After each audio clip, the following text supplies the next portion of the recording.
Om Jnanatimidandhasya Jnananjana Shalakaya Chakshurunmilitam Yena Tasmai Shri Gurave Namaha. Say chapter 10, text 8. Aham Purnam Buddha Bhava Samamitaha. Translation and commentary. Krishna is standing before Arjuna in his original two-handed form. So when Krishna says that I am the source of everything, that also means he's the source of all the different forms of the Lord. There are unlimited forms of the Lord. Avataram hiya sankheya. In Bhagavatam it said that the avatars of the Lord are uncountable. But from this verse and from many other Vedic sources we understand that Krishna is the original form of God. The Srimad Bhagavatam especially deals with the subject matter of Krishna. It is said that the Bhagavad-gita is the introductory knowledge of the Absolute Truth. And the same subject matter that is described there in synopsis is described elaborately in Srimad Bhagavatam. So here in the Srimad Bhagavad-gita, Krishna establishes that he is the source of everything, he is the Supreme Lord. And that theme is developed further in Srimad Bhagavatam. We find in the Srimad Bhagavatam that the 10th canto is much bigger than the other cantos. And the 10th canto specifically deals with Krishna. In other cantos, different forms of the Lord are described, but not in such great detail as Krishna is described in the 10th canto of the Bhagavatam. And certainly the different forms of the Lord who are described in the other cantos are most enchanting. Other forms of the Lord who are described in other cantos are certainly most enchanting. In Sanskrit we say manohara. And devotees, they take great pleasure in hearing about the pastimes of the Lord in different incarnations. All of the different incarnations appear in this world to shower mercy upon their devotees.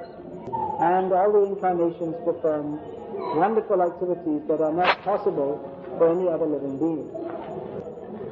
From the Vedic literatures we understand that many demigods and even many demons, they can perform some wonderful activities.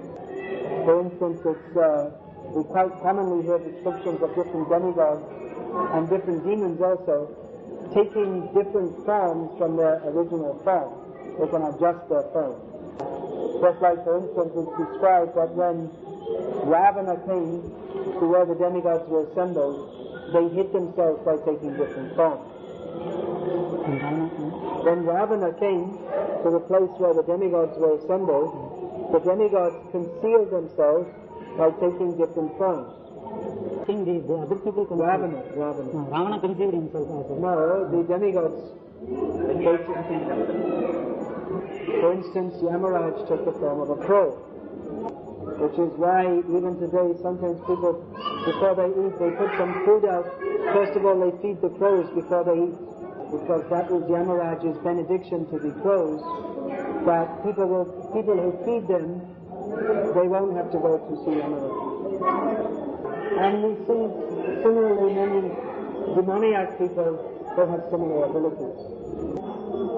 Just like Putana, her original form was extremely fearful, but she took the form of a very beautiful young woman. Similarly, they may have various powers which for us are not possible. Just like Indra entered the womb of Diti when she was pregnant and cut her embryo into 39 pieces. So these are extraordinary activities by our estimation. But the avatars of Vishnu, they perform even much more wonderful activities. Just like Matsya Avatar. When Matsya Avatar was described by Sukadeva Goswami to Parikshit Maharaj expressed some surprise. Parikshit Maharaj said that how is the Supreme Lord taking the form of a fish? Because the form of a fish is considered extremely abominable. the form of a fish is taken by living beings who have been very, very simple. And it is full of great suffering. So Shukadeva Goswami explained that when the Lord takes the form of a fish, it doesn't mean that he's like any mundane fish. His activities are wonderful in any form, and whichever form he takes. And although he may take the form of a fish, he's always it's not a material form, that is Satchidananda form.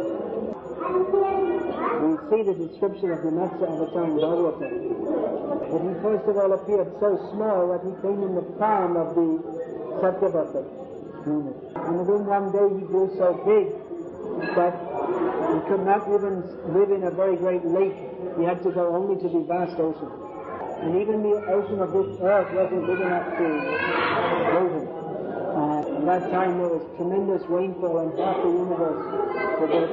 universe started filling up with water.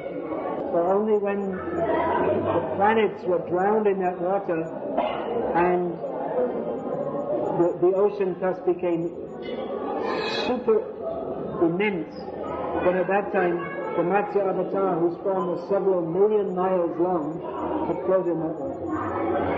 So this is certainly very extraordinary. A similar thing happened when Varaha appeared. But he first of all came out of the nostril of Lord Brahma. But very soon he became so big that he could hold the earth planet in his snout.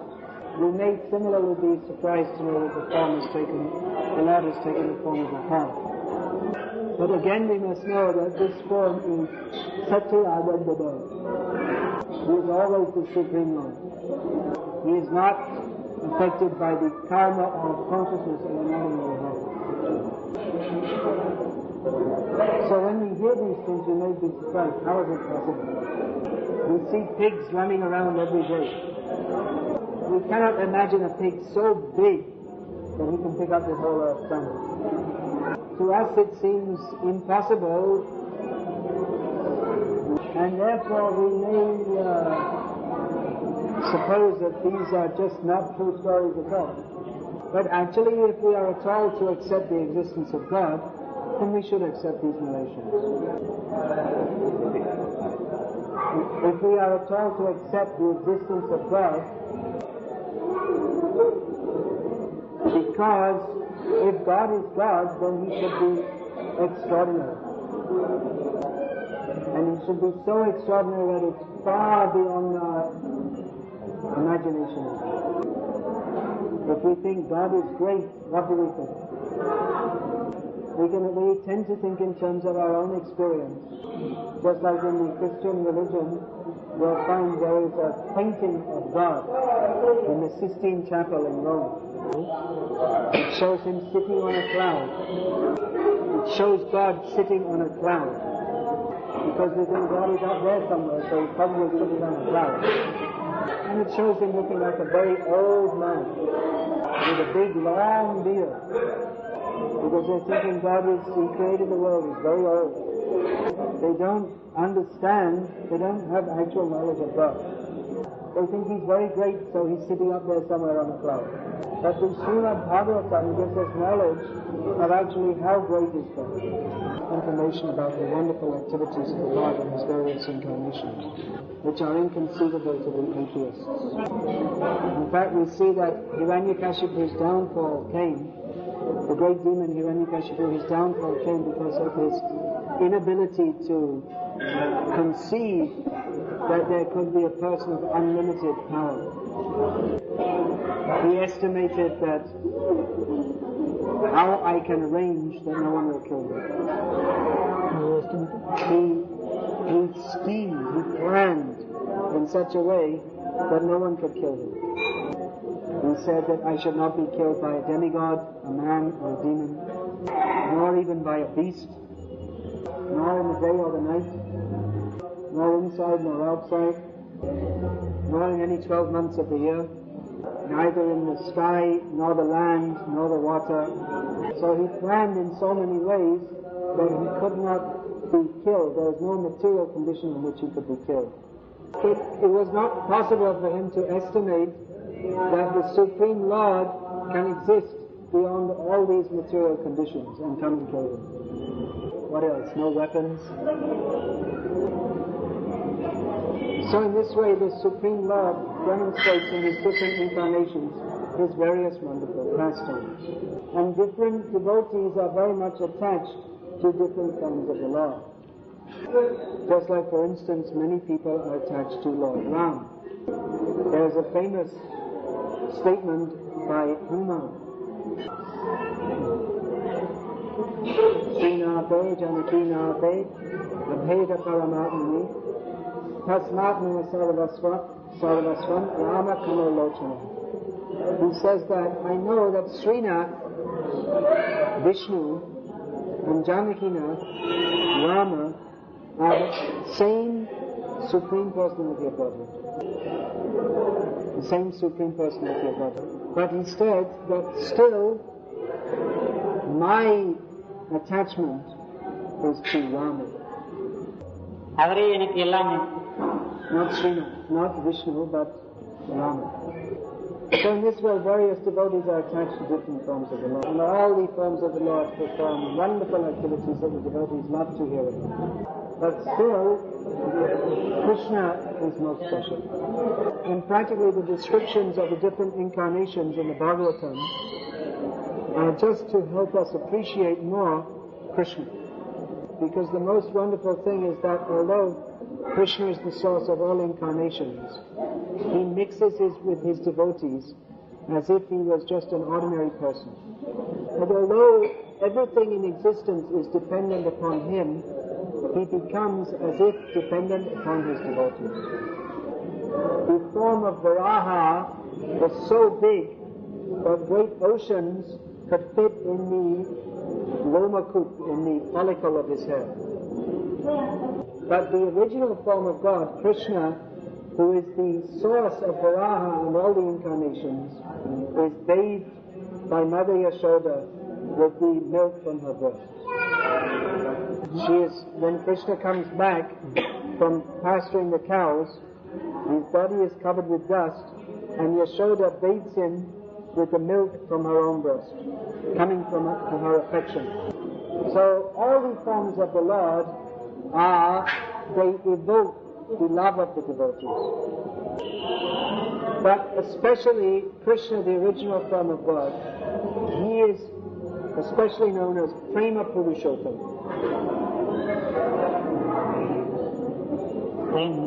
Prem, you say Prem. Prem is in Tamil also, no? No, it's there, no? The people are called Prem.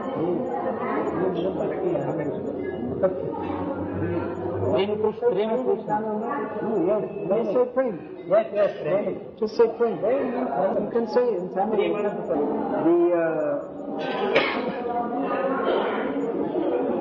The form of Vishnu is also known as Purushottam, which means, Purushottam means the Supreme Person. So, Lord Vishnu, he is the Supreme Person manifesting all opulence. Aishvarya. Therefore he is known as Aishvarya Purushottam. And Lord Ram is known as Maryada Purushottam, because he shows the way of proper behavior in human society. But Krishna is known as Prem Purushottam or Leela Purushottam, because his pastimes are extraordinarily wonderful. Now, we can say that how can any pastime be more wonderful than that of, say, Varahadeva, who is so big that he picks up the whole earth. But actually Krishna's pastimes are more wonderful than that. That Krishna is tied up by Mother Yasoda is more wonderful than Varahadeva picking up the earth from it. It is more wonderful because although Krishna can do that, he agrees by love to be tied up. So Krishna's wonderful Leela, that is based on prem. Certainly there is love between the Lord and his devotees at all the different incarnations. But in the original form of Krishna, Krishna is more manifesting so much love to his devotees and vice versa.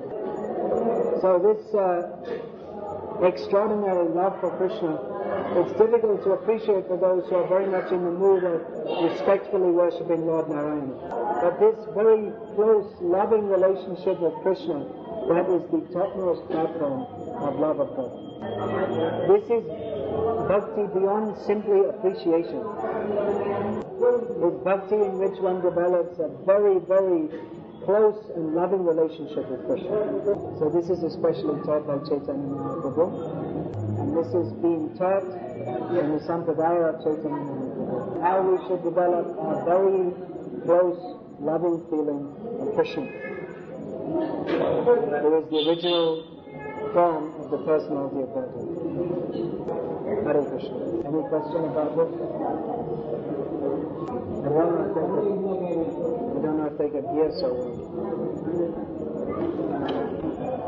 It may be different in different cases. One thing we have to remember is that in this material world, time is relative. Anischitam. How would you say relative? When we dream at night, sometimes we feel it's a very long dream. Although actually, according to the scientists, it only actually takes a very short time. So in scriptures it's described that sometimes we may have to suffer many years in the hellish world before getting another body. Although that may, from the earthly point of view, be a very short time, and so we get one body shortly after leaving another one.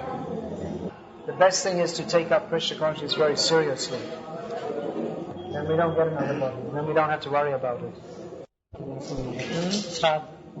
He's asking, they are coming back, means they are doing the shad, but how it goes to them, though they have come back here. Well, they may have come back, they may not have come back. If they get another body, that doesn't necessarily mean on this planet. Getting another body doesn't necessarily mean on this planet. They may be in the Pitri Loka also.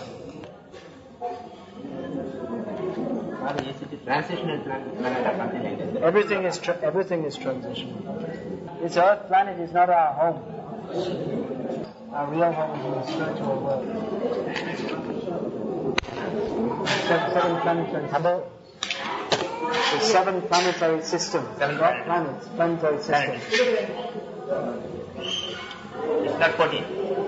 No, there are 6 above, then 1 here, and 7 below. These are planetary systems, not just planets. The last birth is a human body, he is asking.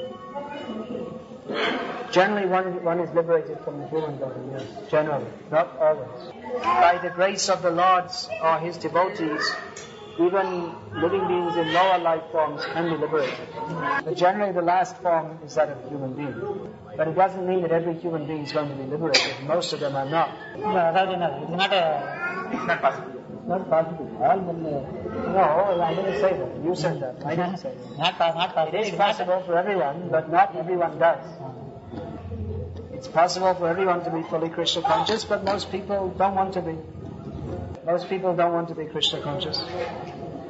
And even of those who take to Krishna consciousness, not everyone is very serious about it. So it's not that everyone is going to be. It's not that everyone's going to be going to Krishna. Everyone can go to Krishna, but not that many are very serious to do so. To do yoga, you'll get jnana. After getting jnana, you will do the yoga. You chant Hare Krishna, don't bother with jnana or yoga. Bhakti is higher than jnana or yoga. There's no need to bother with these things. Shiva is not clear. He's having a separate planet or something like that. Where is his protector? Well, Lord Shiva, actually, it's a complex subject because he has many forms. To some extent we can understand. Lord Shiva has many forms. The original form of Lord Shiva is known as Sada Shiva. Shiva means auspicious. But Lord Shiva in this material world sometimes performs activities which appear inauspicious, such as destroying the material world. But Sadashiv is a form of Lord Vishnu in the spiritual world, from which this Lord Shiva in this world is manifested. He is a great devotee, and he expands himself into many forms as Rudras. who are manifestations of anger.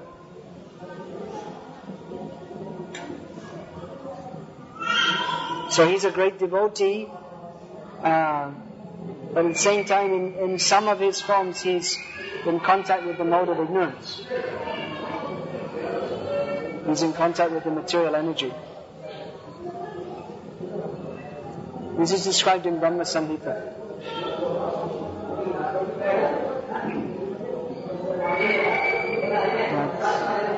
Whether he is controlled by Maya or something like that. Well, sometimes it's said like that and sometimes not. In his original position as a great devotee, he's beyond Maya. But because of his close contact with that, it appears sometimes that he's influenced by Maya.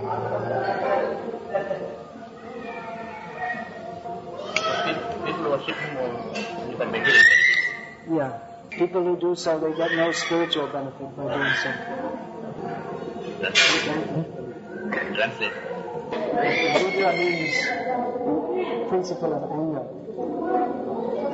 So anger is a symptom of the material anger is a symptom of the mode of ignorance. But the original form of Lord Shiva is a peaceful, self-controlled, great devotee of the Lord. As such, he is beyond the influence of the material nature. But because of his close association with material nature, sometimes he appears to be influenced by that. Okay, so we have our reading.